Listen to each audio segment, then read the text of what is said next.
Just give it a couple of seconds and then ready to go. Okay. Great. All right. Well, thank you for everyone for coming. I suspect we'll have a few more people just popping in as we go. As Claudia said, we are recording this, and so if you come on screen or if you speak, then you will be picked up and you will end up on YouTube, which I'm completely comfortable with, but it depends whether you are really. So what I'm going to do is I'm going to talk a bit about this presentation. I'm going to give you some ideas about careers work in schools and embedding careers work in schools. I'm then going to, at the end of it, I'm going to finish, and there will then be a chance for a bit of discussion, a bit of questions. If you don't want to be filmed, then pop your questions in the chat and we'll try and pick them up at the end. If you're happy to be filmed or to speak out loud, then put your hand up and I'll call you to speak, just to avoid us ending up with a bit of a cacophony. So hopefully that'll be all right. There've been a few different times for this session floating around. So I'm gonna start off by talking. I reckon I'll probably talk for somewhere between around about half an hour, maybe slightly longer than that. Then we'll open it up and we'll have a chance to talk, and we can really go on pretty much as long as people want to do that. But we'll have a bit of a time check at an hour, and then probably another one if we're still here in an hour and a half. So, all right, I will kick off. So let me start by sharing my slides. Now, hopefully people can see that. So this session was called Embedding Career Learning Outcomes into Your Program. So what I'm going to be doing in the presentation is just talking through a few different issues, and one of the kind of primary things that I'm going to be thinking about is about career learning and about learning outcomes. But I'm going to start a bit more before that by sort of thinking about this idea of embedding. How do you get career learning into schools? So some, but not everything I'm going to say today comes from this book that I wrote with David Andrews, which is called the Careers Leader Handbook. So if you're interested in that, then you can go onto the Trotman site and access the book, or you can just go and access some digital resources which are available for you for free to download. So this is what I'm going to cover. I'm going to start by talking about designing your careers program, developing a whole school approach, defining career learning, and then think about ideas for implementation. So that's how we're going to go. So let's start. Well, in a way, if I was doing this session a few years ago, we probably would have talked a lot about, well, what does a typical careers program look like and how might you organise it, that kind of thing. Now, really, I don't need to say a lot of that now, because if you're in England, you're probably working one way or another to the Gatsby Benchmarks. And just to refresh your memory, Gatsby Benchmark came out of a piece of research that we did back in 2014. It was had some international work in it. We looked at what was going on in independent schools. We looked at the evidence and the literature. We did a survey, and out of all of that, we boiled it down to 8 benchmarks. And this is where John Holman was really, visionary. Was he said, you don't need long publications. You don't need lots of sophisticated detail. We need to get at something that clearly a head teacher can look at and say, yes, I'm doing that, or no, I'm not doing that. And I think, that was the genius of it. It's a simple, straightforward framework that's very easy for people to identify, and it shapes what careers programs look like. So I'm sure most of you will be very familiar with it, but it's always useful to just quickly run through what the Gatsby benchmarks say a good careers program looks like. So the first thing is that it should be a stable program. It should have a clear, so what we mean by that is that there should be a plan. It shouldn't just be kind of random. We wake up every morning and think, what careers things do we want to do today? It should stay roughly similar from year to year, evolve through evaluation, but also be clearly communicated to employers, to parents, to young people, to teachers, so everyone kind of knows what it is. Second thing is that you've of course got to listen to what's going on in the labour market. You can't really talk about careers without talking about the education system and the labour market, so we should be talking about that, giving students information as part of our careers programme. We also need to tailor the programme that we run to each student. Not every student's going to benefit from the exact same things. So part of that is thinking about the difference, the diversity of your students, addressing stereotypes, challenging stereotypes, that sort of thing. And part of that is about good record keeping, understanding who's had what, and making sure that people get what they need. The fourth one is then about linking curriculum, learning and careers, and that's really where we're going to focus most of our attention today. And then, of course, you want to make sure that young people have encounters with employers and employees, that they have experiences of the workplace, they have encounters with further and higher education, and they have access to personal guidance, so career counselling or one-to-one career guidance provided by a professional. So that's our framework that most of us are working with, and in a sense it solves that problem of how do you design a careers programme? What should a careers programme look like? Well, we've all got a sort of standard answer in England, and it's endorsed increasingly by policy, by statutory guidance, by what Ofsted say, and various other kinds of forms of support that we can get.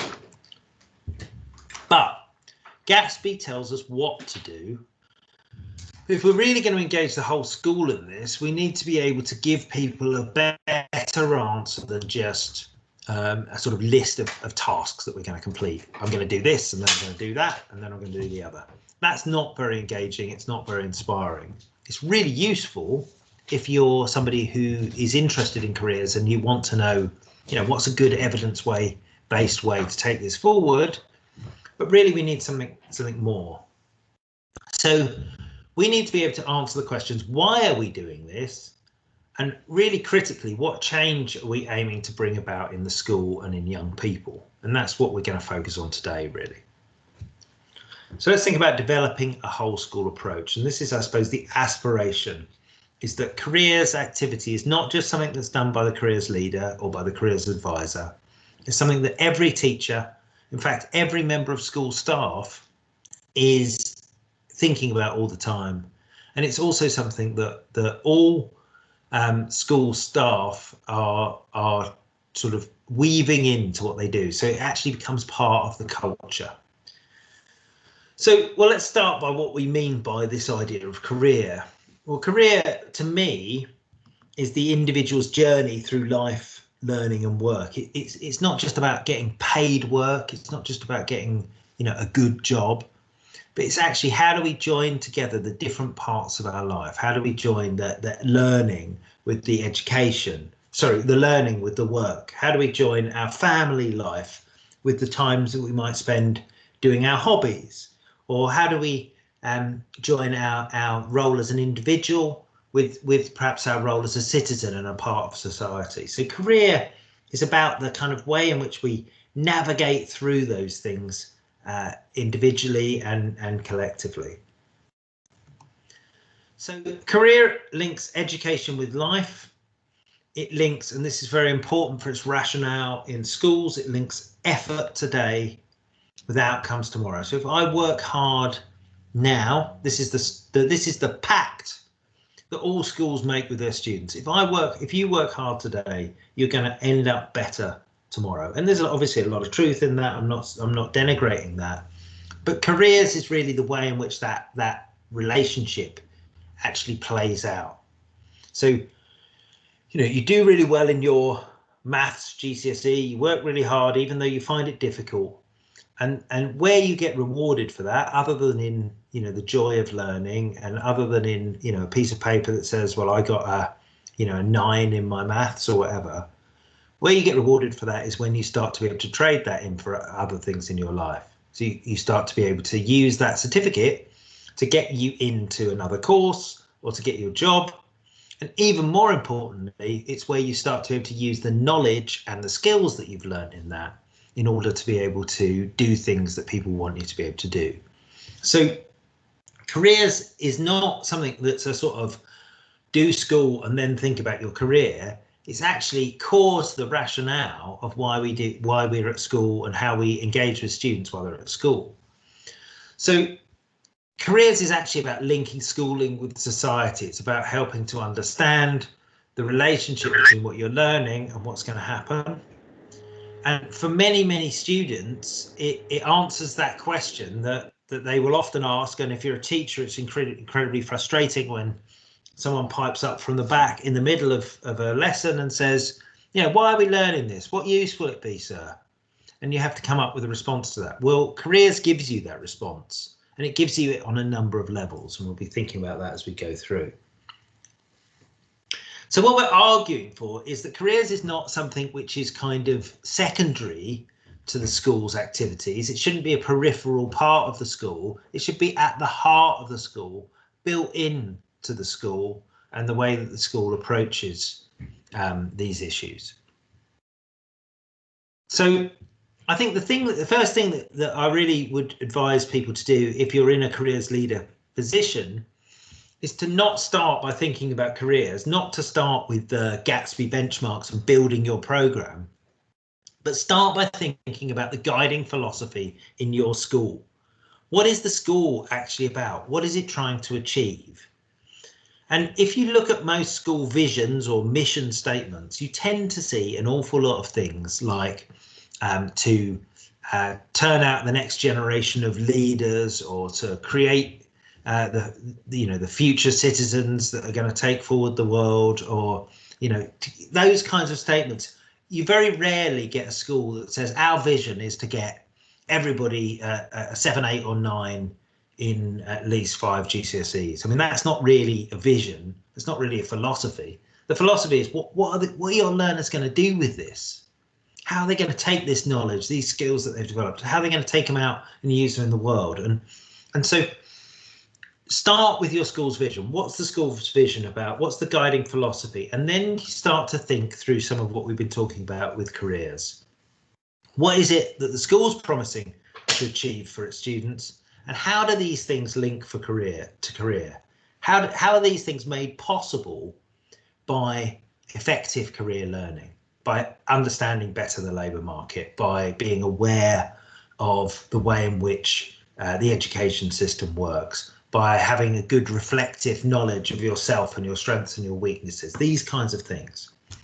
So that's where we start, is with this embedding in the school vision. And then obviously we've got to engage our senior leaders as part of that. So we need to be working with senior leaders. I mean, that's one of the reasons why we really developed the idea of the careers leader, was to put you into a position where you were seen as part of the leadership team.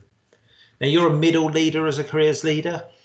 Normally, I mean, people do the job in a variety of different ways, but it's important that you build a relationship with the school head teacher or principal, and that you become a resource to them. You help them to understand, what is this careers stuff about? You present them with a vision that links to their vision as the school vision, and that you're always reporting to them on the successes as well as on the areas where you need more resource or more achievement, or where the science teacher won't listen to you or won't have a meeting with you, and couldn't the head teacher make him listen. Now, of course, that's important. You do need authority, and a lot of what you're doing when you're running a careers program is you're driving a process of whole school change. And this is why we find in other countries, it's quite common for people who've been in the careers leader position or the equivalent position to go on to be senior leaders in the school, because they are one of the few positions that's had to really think across the school and to think about how different departments think and work on different issues, and to link with people outside and so on. So engaging senior leaders to support you around a vision, which is not primarily a vision about careers, but is a vision about what the school wants to achieve, articulated through the language of careers. That's one of the kind of core ideas that we have when we're thinking about how we embed things. Now, of course, as well as engaging the senior leaders, you want to engage school staff. And we did some work a few years ago where we looked at what are the different ways that the school staff can be involved, teaching staff primarily. Well, at the bottom of this this slide, I've got the roles I've already talked about, the senior leaders and the middle leaders. So these are people who've got specific focus. But the other roles here are roles which are relevant to every member of staff. And this is where we start to get to this whole school approach and we start to embed it. So the first one is that you have had a career, whoever you are, however old you are, even if you've only ever worked as a teacher, you've still had a career. You've made choices about what you want to do, why you want to do that. And it's really important that everybody talks about career all the time, or at least, a lot. So this is one of the things that I think we try and do when we try and develop the idea of a careers culture within the school, is we try and talk to people and say, talk about your career. Think about how you made these choices. Give students models that they can look at and see how you did things. Now, it's also really important to balance that with not saying the way you did things is the right way. I mean, the way you did things is a way, and it's a useful way, and the more ways that a student is exposed to about how you can manage your career, the better. But you shouldn't be saying, well, obviously it's great to go to university, everyone should go to university if they possibly can, because, it was right for you, it may not be right for everyone. The second role is the pastoral role, which is in your role as a teacher and a tutor to students, particularly if you're a form tutor, but in any teaching role, you will have students approach you with problems. And I can bet you that every one of those problems, or pretty much every one of those problems, has a career component. Someone comes to you and they talk about their mother getting ill, talk about being worried about it and how it's affecting their schooling. At the back of their mind, they're also thinking about their future. They're thinking about, what will happen to me? If I don't do well in my qualifications, where will I be able to go next? They also might be thinking, well, can I leave home? Do I have to remain as a carer? These are career issues. This is about that balance between work and life and family and so on. So there's always a career dimension to most problems. So when you're talking to people, being aware of those career dimensions is really important. Now, what we're very clearly not saying here is that every teacher is a careers advisor. There is a role for professional careers advice. There is also value in actually somebody who has time just to talk to an individual for a period of time about their career. You probably don't have that luxury and you may not have the training to do it, but what you can do is refer to them, but you can be having career conversations. The next role is a teaching role. So the first one is that you, as a subject teacher, you should be able to make links to your career, to careers within your subject. And the second one is that you might want to get involved at some point in the teaching of the careers program. And there's lots of really exciting things. We're going to look at all of this stuff about teaching as we go through today. So most of your colleagues are probably not super excited about careers. They probably don't think it's anything to do with them. Obviously, some of you will have been doing a brilliant job and will have already brought them on board. But often there's a change process. There's an institutional change process that you have to go through in order to get people to see that careers is important. And I think more centrally than seeing that it's important is seeing that it has something to do with them.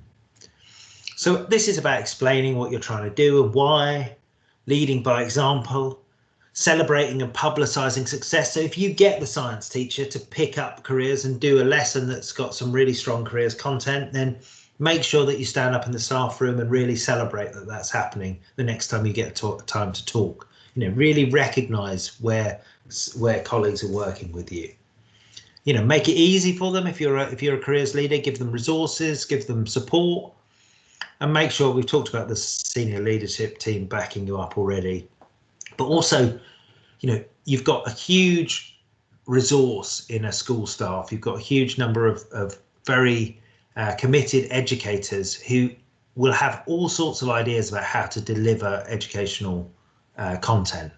And so make sure you use their feedback, you actually put it into practice and talk about it.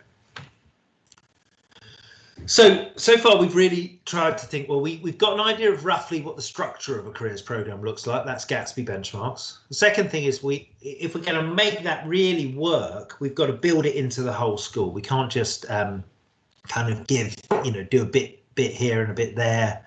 We've got to really try and make that central and at the heart of what the school does, and that involves getting all these different people interested and involved. We then want to think about what is it we're actually trying to achieve. What are those student outcomes that we were talking about? So just as with any other subject, career learning needs to define what it is you want people to learn. And without an idea of the aims of learning, you can't really start thinking about how you're going to teach and develop students. So we need to start from this position, just as if you're asked to be an English teacher and you're given GCSE, you're given a syllabus of things that you want to learn, subjects you want to talk about. And that usually will have both a core curriculum, so the tasks, the books that you will have to study, but it will also have a range of knowledge and skills that you're expected to acquire through that. Careers is just the same as that. So what do you need to know and be able to do to have a positive career? This question really is the heart of the careers curriculum. If we can come up with an answer of what it is people who have positive or successful careers are able to do and what it is they need to know, then we know what should be in the career learning curriculum. And thankfully, we're not going to leave you with that. We're going to give you some ideas about that. So people all over the world have been trying to come up with answers to that question. So I've got various different what are often called career management skills frameworks. I've got one from Australia, I've got one from Norway here, and I've got one from Scotland. And they all come up with different answers to this same question. But obviously there's lots of things that are very common in all of these. So if we start with the Australian one, they say, well, what do you need to do in order to be successful in your career? Well, you need to build and maintain a positive self-concept. And what does the Norwegian one say? Well, some of you might not have as brilliant Norwegian as I have, but I can tell you that the top one says, well, what I need to understand is the difference between me and the context. I need to understand the relationship between me and the context. So kind of similar again. And in the Scottish one, they say, well, you need to be aware of yourself. You need to understand who you are, and then you need to be aware of your strengths and so on. So these different frameworks frame them in different ways, but they kind of tend to come up with a similar or a common set of elements. So recently we've been working on this in the context of England, and we started with this, which is called the Cdi Framework, which is some of you may be familiar with already. It's a framework for career learning. It's essentially a curriculum, a scheme of work for a careers program. I think one of the things that's always tricky about this is that whereas if you looked at the curriculum for geography, it's really only trying to inform what's going on in the geography lessons.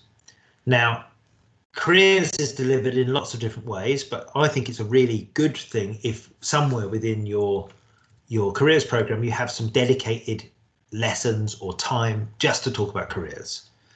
But that can't be the whole of it. So this, on one level, this can serve as the curriculum for that. But that can't be the whole of it, because you also want to be influencing, as I've said already, you want to be influencing what's happening in every lesson. You want to be influencing the work of every teacher, because we're trying to say this is not just a little subject that sits on the corner of the school. We're saying this is something that's a big issue that has a kind of implications right across the school. It's this whole school approach. So we reworked the Cdi framework, the old one. You won't be able to see this online. If you download it now, you'll still see the old one, which is still very good, very useful. But we've reworked it and we've tried to simplify it. And I'm going to briefly talk it through for you now. So the new Cdi framework says, in answer to that question, what do we need to know in order to have an effective career? It says, well, really, there are 6 things. The first thing is you need to grow throughout life by learning and reflecting on yourself, your background and your strengths. So it's this idea of you as an individual developing and learning throughout life, lifelong learning, you know, that sort of thing. The second thing is that we need to explore possibilities. We need to learn about what's out there. What education opportunities are there? What workplaces are there out there? You know, what occupations could I do? All these different things. We need to encourage this curiosity, encourage people to go out and explore. The third thing is you need to actually manage your career. A career is not something you choose and then that's it, you've done it. Your career is changing all the time and every day. We're making career decisions all the time.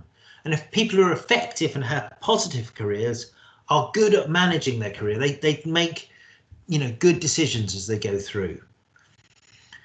The fifth one then is that we need to create opportunities. Sometimes the opportunities aren't just out there for us. Sometimes we might decide that the thing that we really want to do, the thing that will really make us happy, will really give us a positive career, would be to set up our own business and do the thing that we love. Or it might be that we think that there's a terrible social injustice and we want to volunteer to do something about that. And we want to find time in our day to do that. We're creating opportunities. We're not just taking things that are there, we're making things happen. So an effective career, somebody who's having an effective career is not just going to work within the existing opportunity structure, they're going to push it a bit. But someone who's having a positive and effective career is also going to need to balance their life and work. They don't, all work and no play makes Jack a dull boy. It's that kind of message. We need to be able to balance our life and work. We need to think about how we manage the time we spend in work, with our family, with our role as a citizen, and so on. We also need to think about some of the other things that enable that. So pension planning, financial management, all of these kinds of things come into this one. And then our final area is that we need to see the big picture. We need to recognise that careers is not just something that individuals do. It's not just something that, we can be really brilliant at our career. It doesn't matter what's happening in the rest of the world. The last year has shown us, if nothing else, that what the government does matters. The government can make good and bad decisions. And we've seen, from this government, we've seen plenty of both of those over the last year. And we've seen plenty that have had a big effect on our careers. The decision to create the furlough scheme has saved people's jobs. That's a decision which has made people's careers be able to continue when otherwise they probably wouldn't have done, or they would have had to have significant change to it.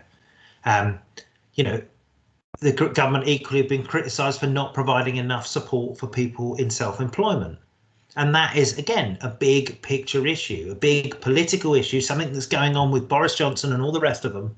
And it's making a difference to somebody who's running their own business, perhaps a small business, in some kind of outskirts of Leeds, not thinking an awful lot about politics, but their life chances are being changed by that. So a really effective careers person will look at the relationship between their life and the big picture, and they'll be trying to see how does the big picture change our life, but also what opportunities have we got for influencing that big picture.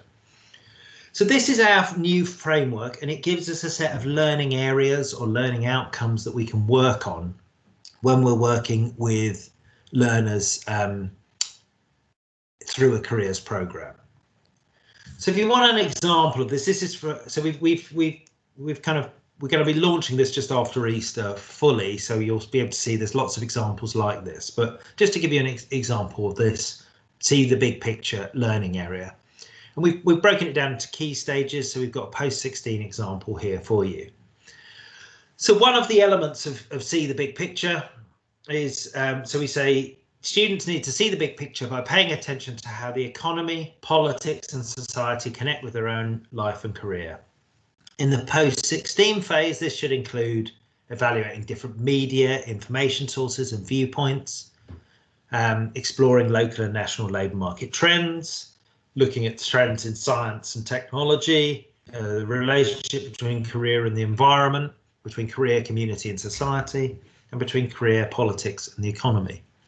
So it may be that there's some new technology coming out, perhaps one of these green technologies that we hear about from politicians a lot.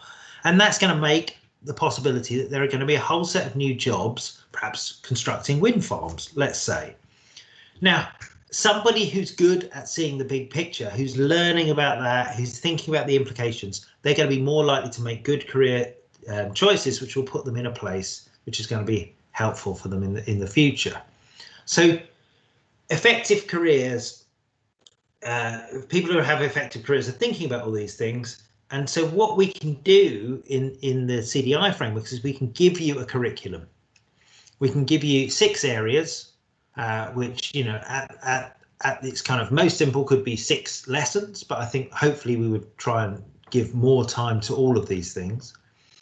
And there are 6 areas that you could think about, develop, and then we've got detail underneath each of them about what kind of things you might be talking about and working with students on it. And then we've got access to resources and so on. So this is the kind of way that we start to think about embedding. We have now curriculum, we have now learning outcomes. Our full launch of this is going to be on the 19th of April. So we'll be kind of circulating information. We'd encourage you to sign up and come to the webinar when we launch all of the resources. So what do you do with this once you've got it? Well, hopefully one of the things you do is you build a careers program that's informed by learning outcomes. So Gatsby tells you what you should do. These learning outcomes tell you why you should do it and what comes out of the end of it in terms of the student. So the learning areas then are the basis of career learning as a subject in its own right. They're a basis for embedding career learning in other subjects and for whole school and cross-curricular learning. So, for example, if we wanted to think about work-life balance, we might be picking that issue up, that theme up, in a whole load of different lessons. We might be talking about it in terms of you know, healthy eating and healthy living in PSHE or in biology. We might be discussing literature of people who have managed to balance their work and life well or badly. You know, we might be thinking about it across a whole range of different subjects. So we keep talking about this idea of the curriculum, and curriculum's a term that's used in quite a variety of different ways by different people. But for me, curriculum is the totality of the formal student experiences that occur in the educational process. And so that's typically driven by the subject, but they're also implicit and generic elements, and careers kind of falls into both of those categories. I would argue it can be a subject in its own right, but it also fits in to other subjects as well. And if we understand curriculum in this way as formal experiences, we also might note that there are co-curricular activities, which is things which support the curriculum, but which are not necessarily core or required. So a good example of that would be a STEM club. So let's say after school, kids who are enthusiastic about STEM come together and they do some STEM learning in that club.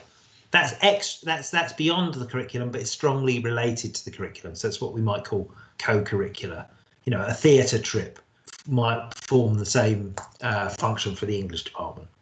And then we have extracurricular elements, which are things which are perhaps not directly tied to the curricula. So sports teams, you know, hobbies and interests, debating societies, these kinds of things where students are still doing quite a lot of learning. And for our purpose, it's important to note they're also still doing quite a bit of career learning as well. So we've got these 3 categories of things that we might be looking at: curricular learning, co-curricular learning, and extracurricular learning.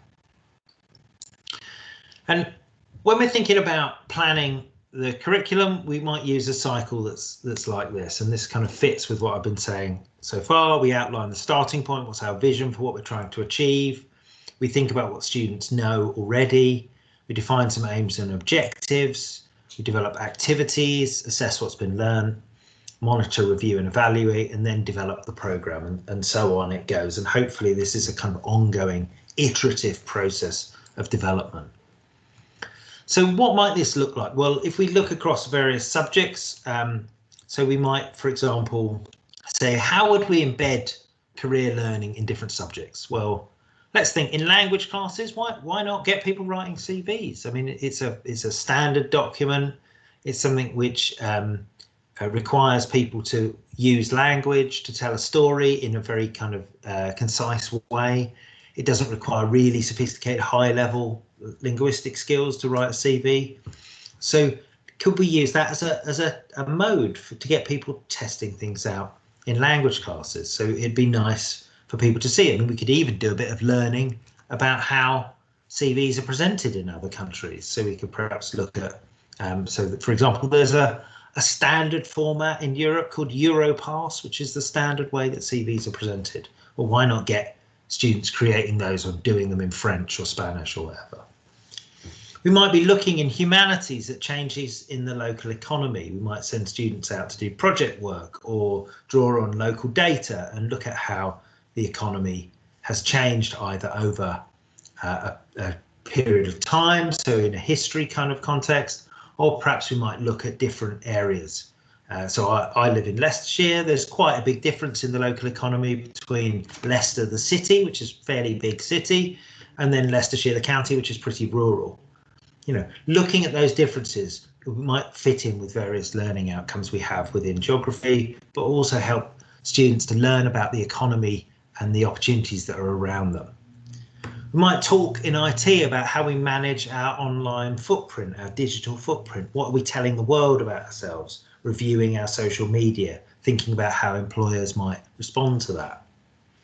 We might take labour market data. I mean, if you want access to data, you can go to the Office for National Statistics site or many other sites, download data sets, and you can play around with them. So if you're working out averages or means or doing more sophisticated statistics in maths, you might want to use this kind of real information about things that matter to people to inform your maths program. And there's some really nice examples of people doing things with interview skills in drama, both learning about how interviews go, playing around with that, sending it up, doing spoofs and jokes about it, but also using interview skills to think about issues like power.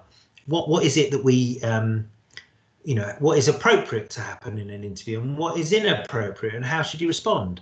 Well, this is the kind of stuff that in improvisation and in drama we might be playing with all the time. And we can be thinking about those real world contexts and putting young people into them through their subjects. So we can also be developing a whole load of different cross-curricular themes. We can be thinking about work and values and family roles and stereotypes and the economy and time management, all of these things that might be important. Or we can just use that framework that I showed you earlier, the 6 areas of the Cdi framework, to give you some cross-curricular themes. And careers plays into all of these things, and there can be a huge amount of learning to do in helping students to see the connection between the subject, one subject and another subject, to recognise some of the learning they do in one subject can also be applied elsewhere, and really importantly, in thinking about how they can take the learning that they're doing within a subject and apply it in other contexts, so in the workplace or in other aspects of their life.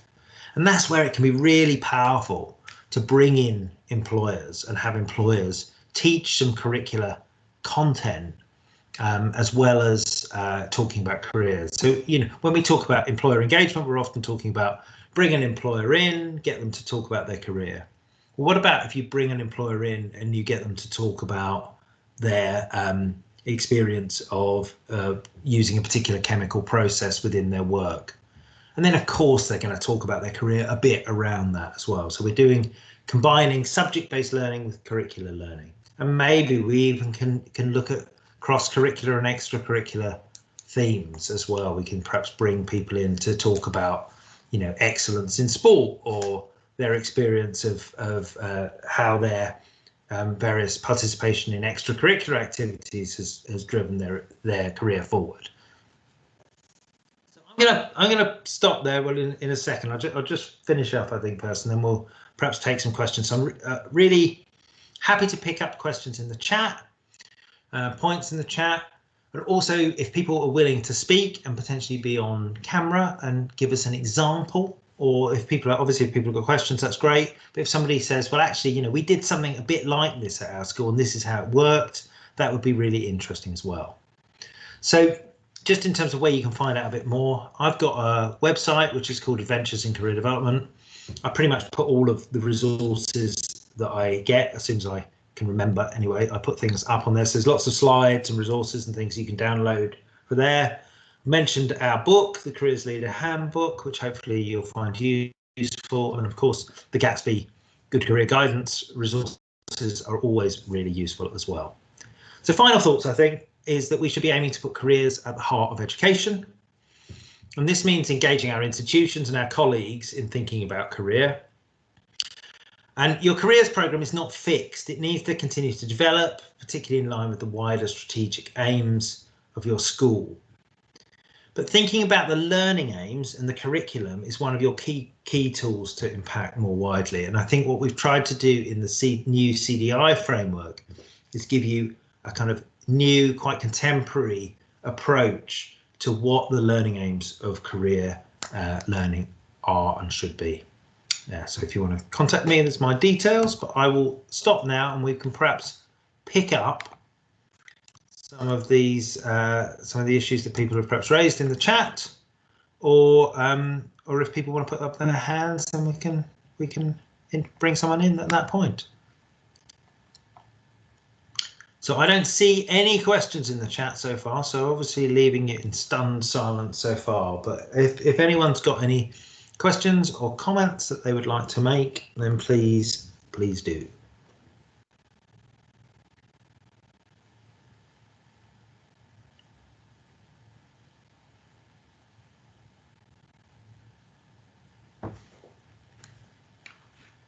Just giving people a minute. So yeah, so I mean, I think one of the things that we do need to think about is how, you know, where you're starting from and where you're getting to. It's not to suggest that all of these things can be done overnight.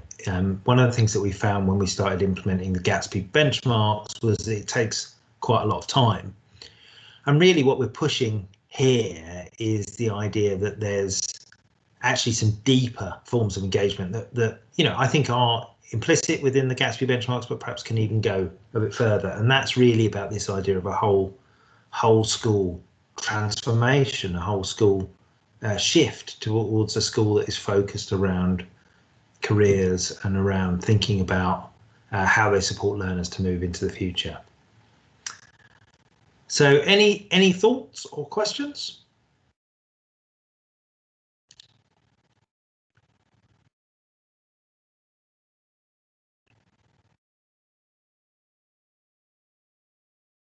If not, I guess we can finish. So now, here we go.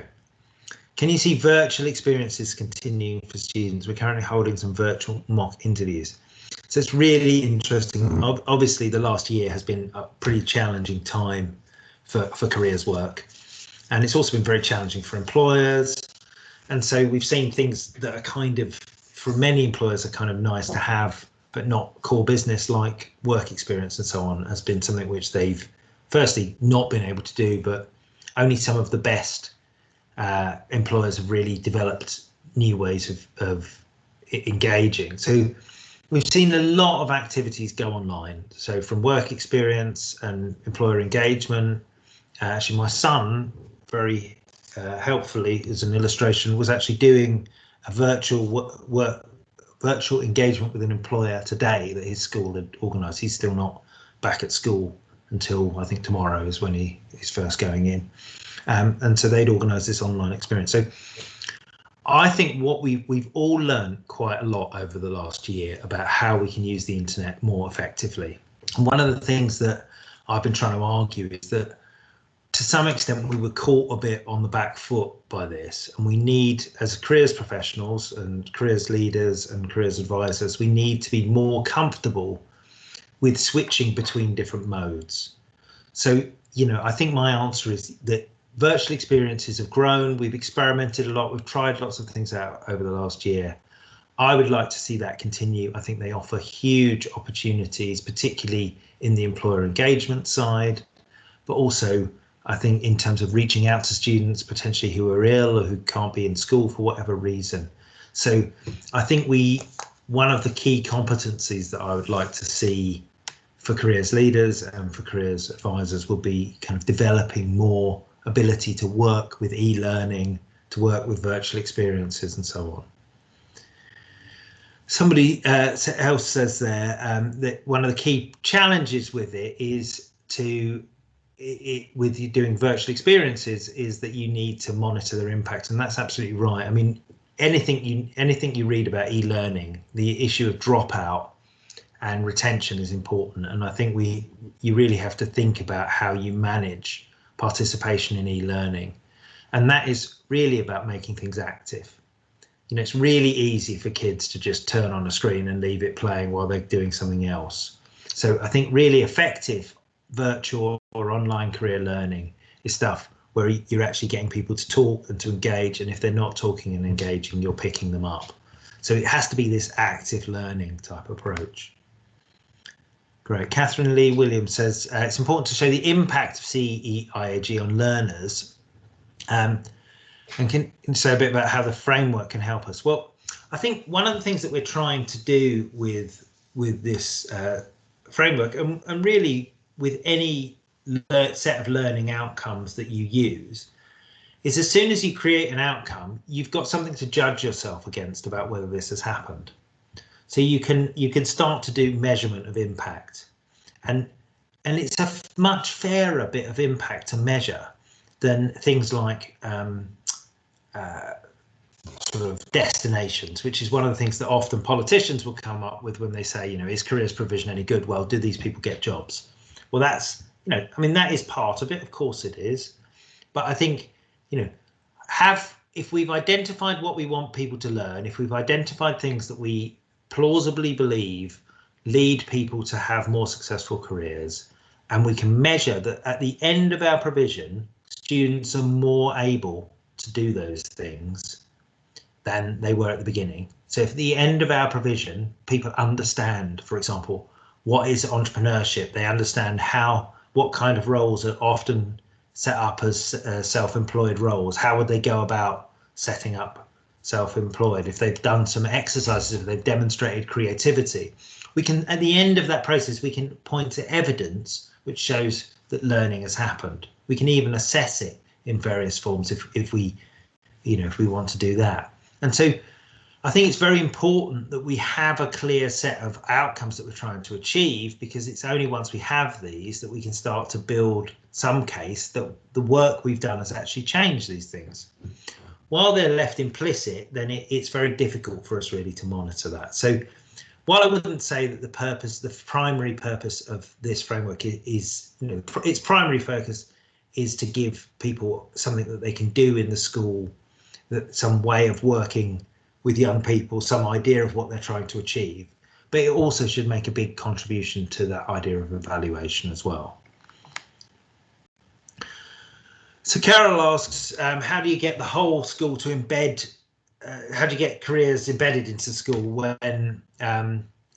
when you're not in the senior leadership team and you're not really strongly connected to them? I mean, it's really difficult, and I mean, my job here is not to tell you that, you know, there's one perfect way to achieve things. I think what I would say is you definitely can see examples of schools where middle leaders or even very junior people have had a huge, enormous, you know, whole school impact through a lot of energy and through really engaging lots of people. But it's an awful lot more difficult if you don't have someone in the school hierarchy, if you don't have someone at the top of the school supporting you, it's an awful lot more difficult. And the other thing that I think we have to recognise is that often, even if you've got a brilliant person who's more junior, when that person leaves, and if they're brilliant, they probably will leave at some point, if the senior leadership team aren't bought into it, then you've got no succession planning, and the program dies. So this is a boring answer, but I think the truth is that we have to devote some of our time as careers leaders to kind of strategy and the politics of the school. We have to think, how can we engage the senior leader? You know, let's buy one of the senior leaders a coffee, sit them down, chat about what we do, try and sell them some success. So and sometimes that can feel frustrating because it feels like a distraction from what you really want to be doing, which is working with young people. But again, it comes back to this idea that as a careers leader, you're a change agent. You're working in the school not just to help young people, of course you're doing that, but you're also trying to shift the school into new ways of thinking. And that is work, and it requires time and energy, just as working with young people does. Quality control. So Karen says quality control is key. Negotiating GDPR and safeguarding rather challenging. Yes, well, yes, indeed. But I think one of the things that Gatsby Benchmarks is quite helpful for on that is it says we have to have good record keeping, and at the heart of good record keeping is, you know, good data protection and so on. So, you know, it's, I think, a basic thing that we should know what different pupils or different students in our schools have done. You know, what careers activities have they participated in? Who have they seen? Which employers have they met?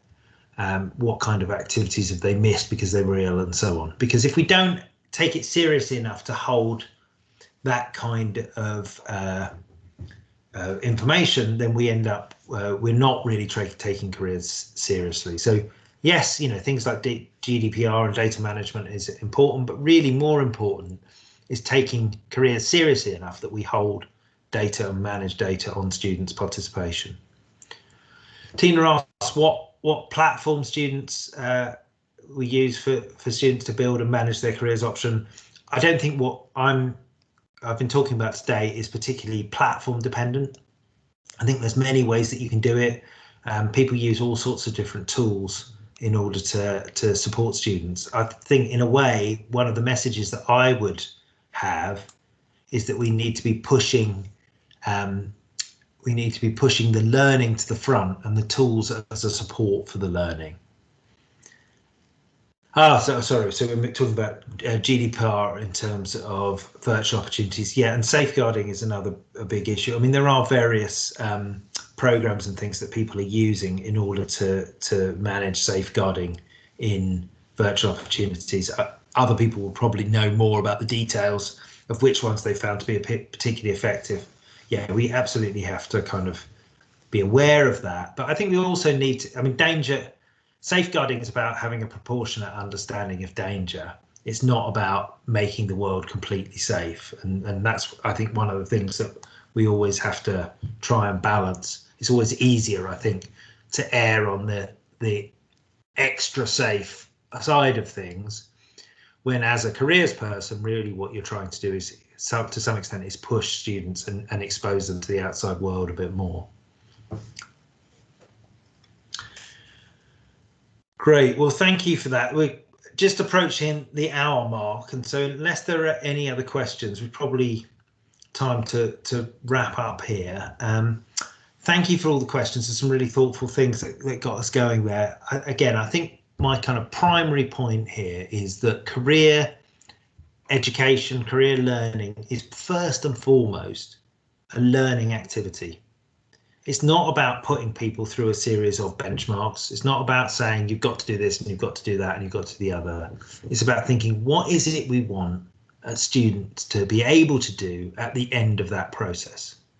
Now, once we've decided that, absolutely, it's useful for us to have guidance on how we might deliver that. And the Gatsby benchmarks are a very good framework for doing that.